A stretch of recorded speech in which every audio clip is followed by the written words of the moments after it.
Hello everyone, welcome to today's story. Will the house James built for his and Diep's future still stand once his father finds out? Stay with me until the end to find out. The sky was overcast, heavy with silence. Early winds swept through sparse trees, rustling dry leaves along the timber route. James pulled the car to a halt on the roadside, his gaze sharp, unwavering, locked onto the intermediary warehouse ahead. This was where the storm had begun. Beside him, his associate held a weathered notebook, voice coarse from nights without rest. "We used one middleman, but I think they got their supply from Thailand. The nails, they might have been embedded from that source." James stepped slowly into the warehouse, boots echoing faintly. He ran his fingers across the wooden stacks, as if listening for a secret hidden in the grain. "How long have you been investigating?" he asked. 5 days, came the reply, but nothing conclusive yet. 3 names were mentioned: Min, Sun, Duong, but only one made James's eyes darken: Sun. Sudden sick leave. Disappeared abroad for treatment. Too convenient. James stared into the hazy yard, jaw clenched. "We're being targeted. It's not the supplier, not a fault in quality control. Someone is deliberately sabotaging us." His associate responded calmly. "We should inspect the dash cams, look for abnormal stops, off-route turns, any deviation during transit." James gave a tight nod. The fog outside thickened, wrapping around the warehouse like a warning. He felt it in his bones. This wasn't just a logistics error, it was a message. And if he didn't act fast, the cost wouldn't just be wood. It would be blood, trust, and everything they'd built. In that moment, beneath the muted sky, James knew the battle had just begun. The wind howled across the empty yard behind the warehouse. James and his associate stood by the car, a transport map spread across the hood. Red arrows traced the route from Thailand through the intermediary station to the main factory. The associate pointed at 3 irregular stops. "I reviewed the GPS data. There were 3 long pauses during transit, no valid explanations." James narrowed his eyes. "Which drivers handled those trips?" "First one was Min. Second, Sun. Last was Duong. But Sun stopped for nearly 40 minutes. No report, no check-in. That doesn't sit right with me." Silence settled between them. James folded the map, his gaze drifting toward the horizon. He knew this was no longer a logistics issue. It was a test of control. "The problem is, none of them work directly for our company. They could refuse to cooperate." "We could request dashcam footage if it's still available," the associate suggested. James nodded slowly, then exhaled sharply. "If they realize we're suspicious, they'll wipe everything." At that moment, James felt like a chess player cornered against a clock. Every move risked more than money. It risked exposure, reputation, and trust. He clenched his fist. In the distance, the shrill buzz of saws echoed. Wood was still being cut, orders still being processed. But trust, the foundation of it all, was wearing thin. This wasn't about evidence anymore. It was about who would break first. The pressure had shifted. This was no longer a quiet investigation. This was war. Quiet, creeping, and personal. The air inside the house felt too heavy to breathe, as if one wrong word would set everything ablaze. James sat at his desk, pale sunlight leaking through the curtains, casting long shadows across unopened reports. Opposite him stood his father, the man who had witnessed his entire journey. But today, his gaze held no pride. "You used to be sharp," Steady, now look at you. One faulty shipment and the company spirals. Ever since that girl came along. James looked up slowly, his voice calm but resolute. I'm not denying the quality control failed, but don't blame my relationship, I'm still working. Everyone knows that. His father didn't budge. This business doesn't need romance. This company was built with blood and sweat, and you're gambling it all. I'm not gambling, I'm building. Building on what? A girl with no background, no business sense? James clenched his fists. She's not who you think she is, and I believe I can balance both. No, in this world you don't get everything. It's either the company or her. Silence swallowed the room. This wasn't just disagreement, it was a breaking point. One man clung to legacy and control. The other stood for belief and love. The clock ticked louder. The floor beneath them didn't shake, but something deeper did. The foundation of trust, strained by the weight of old rules and new convictions. James didn't shout. He didn't plead. He just stared, steady, and in that stillness he understood. This was no longer a conversation. It was a line drawn in stone. The small house at the forest's edge had been James's quiet project. Something he poured himself into, away from the noise and the weight of expectation. Its walls were simple, whitewashed by hand. The roof, made of blue tin, caught sunlight in the early morning. The windows faced the distant hills, letting in peace. Every brick he laid, every corner he shaped, was meant for Diep, a haven, a promise, a quiet answer to all the chaos. But today, peace turned to thunder. Tires screeched outside. A car door slammed. James turned just in time to see his father stepping through the gate, face grim, a steel hammer in hand. No words, no warning, only fury. He looked once at the house, then swung. The front door shattered under the blow. Wood split, hinges snapped. James rushed forward, grabbing his father's arm. "What are you doing?" His father's voice was low, heavy with rage. "You should be saving the company, not building fairy tales. This house is a disgrace." Another swing, another crash. James stepped back, stunned.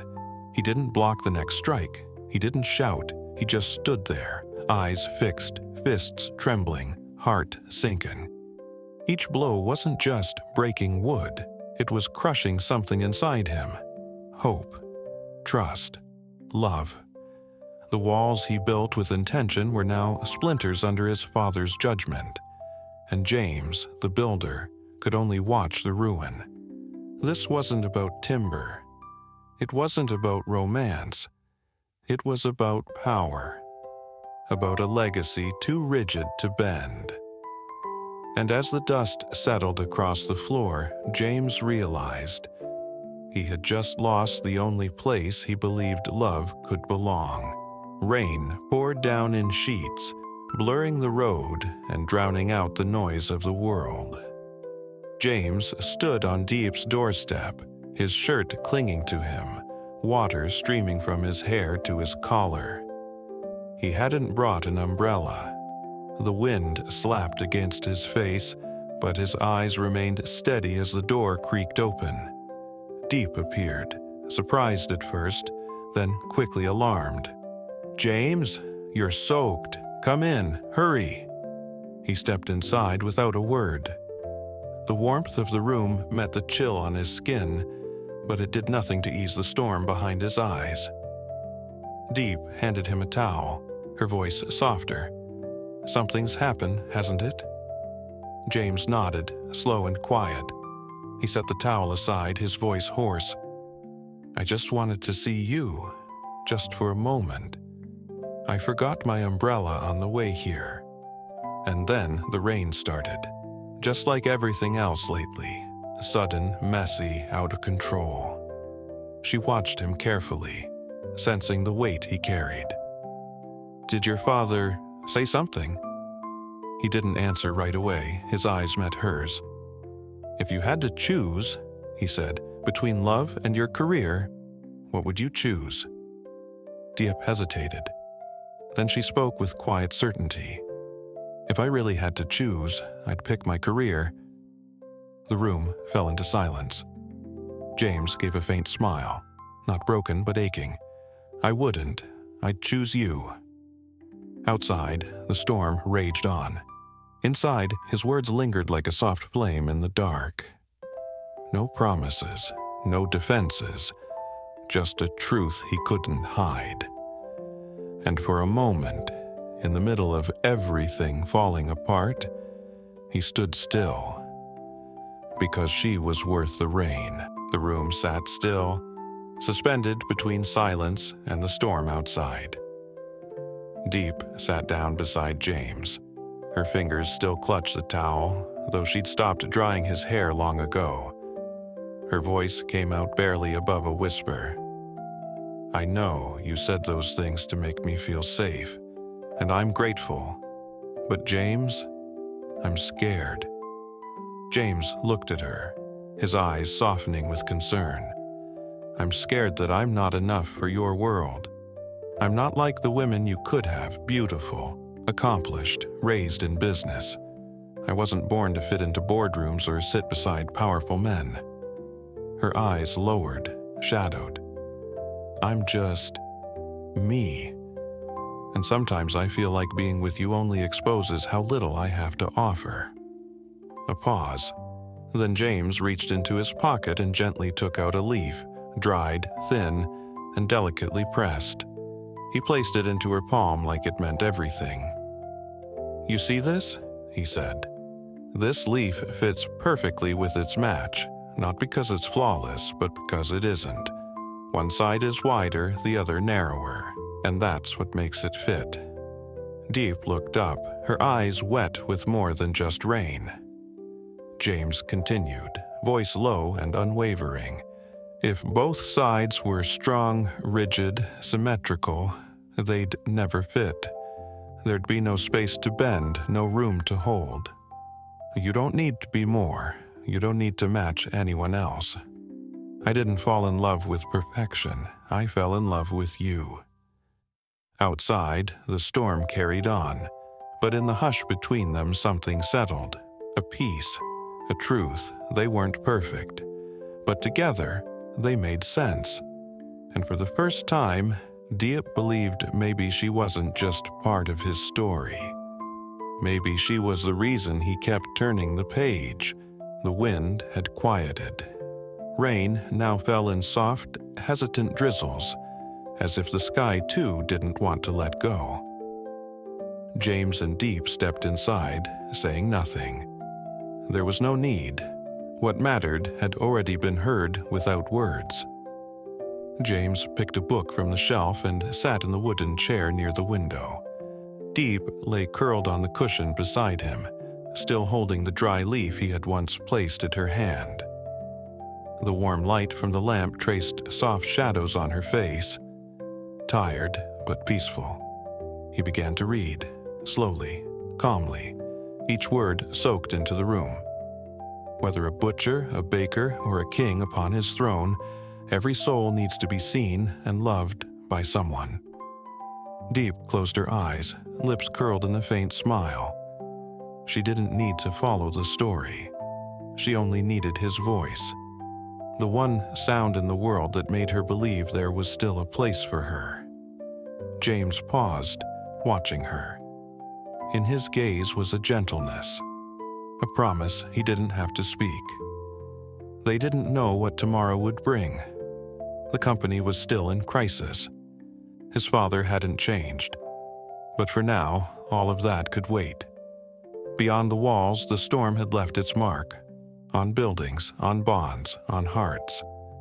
But within this quiet room, two imperfect people had chosen each other. Not because it was easy, not because it was safe, but because even in a broken world they found something whole in each other. And maybe that was enough. not a fairy tale, not a rescue. Just a moment of peace shared between two people who refused to let go. Diệp yêu James, người thừa kế một tập đoàn lớn. Tình yêu của họ tưởng như yên bình cho đến khi công ty xảy ra khủng hoảng nghiêm trọng, gỗ Nhật bị phá hoại, công nhân bị thương, mọi ánh mắt nghi ngờ đổ dồn về James. Trong lúc James âm thầm xây căn nhà nhỏ dành cho Diệp như một lời hứa cho tương lai, thì bố anh phát hiện và nổi giận. Ông không chỉ đập phá căn nhà ấy mà còn ép James lựa chọn hoặc giữ lại Diệp hoặc giữ lại công ty. Giữa những tổn thương, Diệp lặng lẽ tự hỏi liệu tình yêu có đủ mạnh để vượt qua tất cả, hay chia tay là cách duy nhất để cả hai bình yên.